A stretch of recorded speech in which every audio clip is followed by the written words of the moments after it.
భక్త సింగ్ గారు చనిపోయిన తర్వాత హైదరాబాదులో ప్రవీణ్ పగడాల గారికి అంత జన్మ వచ్చారంట. భక్త్ సింగ్ అంటే ఎవరు తెలుసా మీకు అసలు?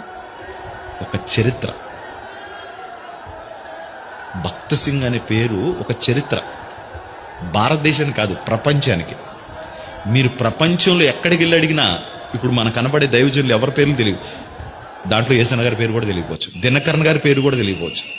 కానీ ప్రపంచం అందరికీ తెలిసిన ఒకే ఒక పేరేంటి తెలుసండి? భక్త్ సింగ్. అలాంటి చరిత్ర ఆయన, అలాంటి సేవకుడు ఆయన.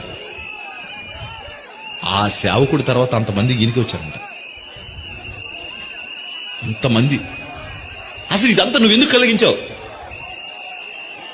నువ్వు చూసేదేవుడుగా, చూసేదేవుడు కదా, చూసేదేవుడు కదా. ఆయన న్యాయాధిపతి. ఆయన ఆయన ఎందుకు అలా చేసుకుంటాడు? ఆయన ఇదంతా అలరా చేయడం అదేం చెప్తాం.